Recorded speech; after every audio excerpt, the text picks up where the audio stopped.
Hello mga kabarkads! Another day, another vlog na naman tayo ngayon mga kabarkads.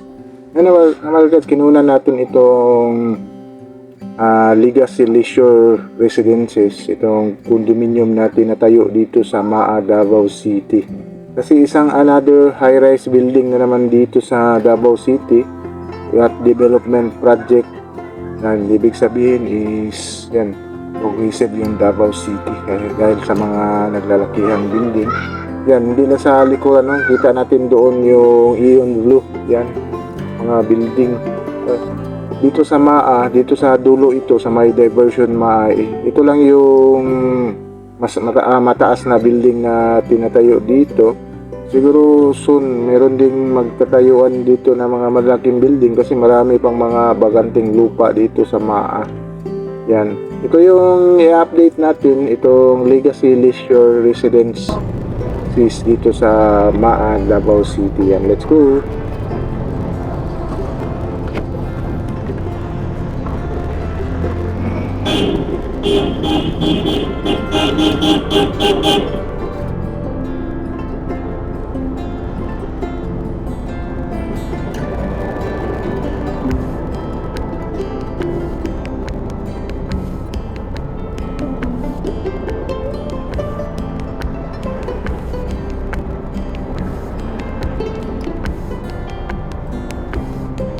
Hello mga kabarkads.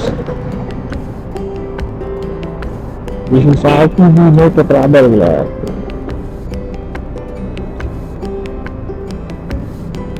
Mga kabarkads, atin itong binisita dito, itong another high-rise building dito sa Maa, Davao City. Yan, ito lang yung nag-iisa dito. Another condominium na naman ito mga kabarkads na tinatayo dito sa project mo dito sa Maa. Yan na doon is tapos na sa kabila, patapos na yun. Magtatayo na naman sila dito sa kabila ng another high-rise building. Yan.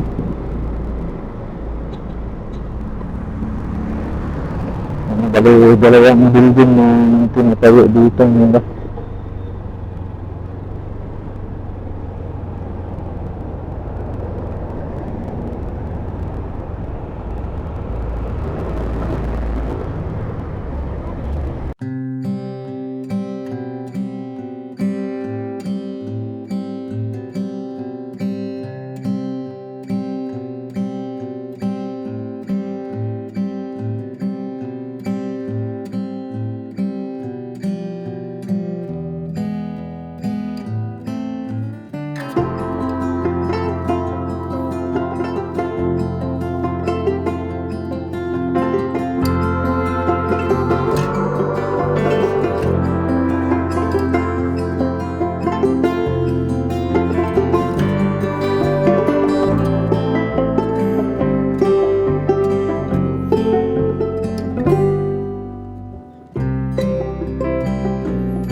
Ito pala yung entrance nila ng record.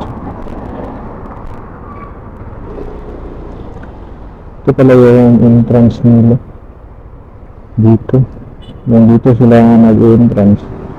Tapos ito yung building nila na side. At ito yung sa kabila. Bali, dalawang building lang pala ito. dito. Yan. Dito patapos na ito. Mga ilang floor ito, ito. 1, 2, 3, 4, 5, 6, 7, 8, 9, 10, 11, 12, 13, 14, 15. Ano, 15 floor lang. Hindi masyadong mataas. 15 floor lang pala ito. Doon sa may 120 plus doon sa Ian Blue. Yan.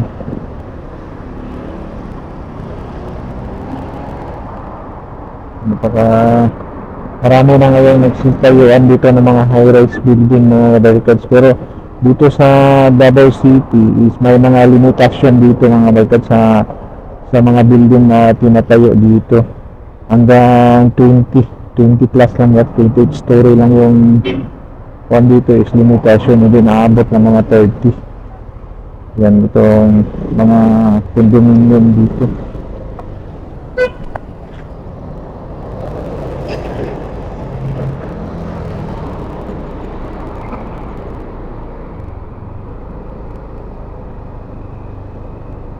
Yung second floor nila mga kabarkads is parking space. Yan.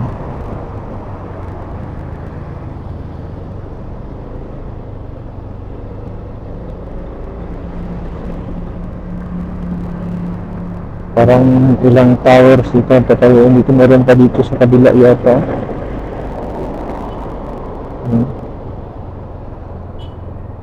Ano ito Leisure Legacy. Ito yung office nila mga kabarkads. Bali may tatlong kan pala itatayo dito.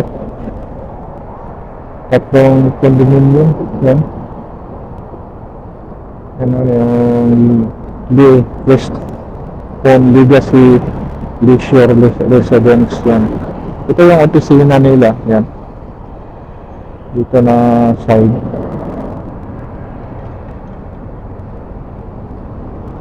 Yan kung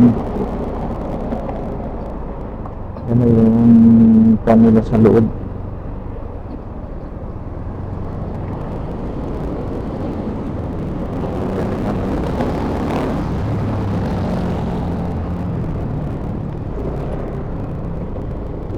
Marami nang nagsisitayuan dito mga kabarkads na matataas na building.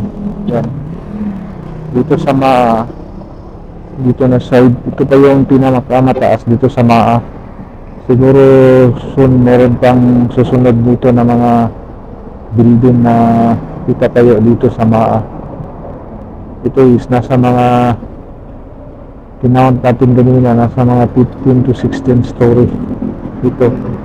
Based sa kanilang picture is may dalawa doon, may isa pang ganun pala yan na picture nila.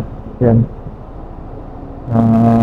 gagawa dito parang pa ganun kabila, kasi meron na naman itong isang tower crane na tinatayo. May isa pang itatayo din dito na side. Yan. Another parang development project dito sa Davao City. Ibig sabihin kasi ginabas itong Davao City kapag may mga na video tayo na mga ganito. Yan, maraming mga lugar ang nababase, ang baba daw yan sa ibang lugar mas mataas. Hindi, kasi dito sa Davao City may mga limitasyon dito sa building. Ay parang sa kwantay is balaod na yan dito sa Davao City na hindi naabot ng 30 story itong gagawain mga building dito sa Davao City. Yan.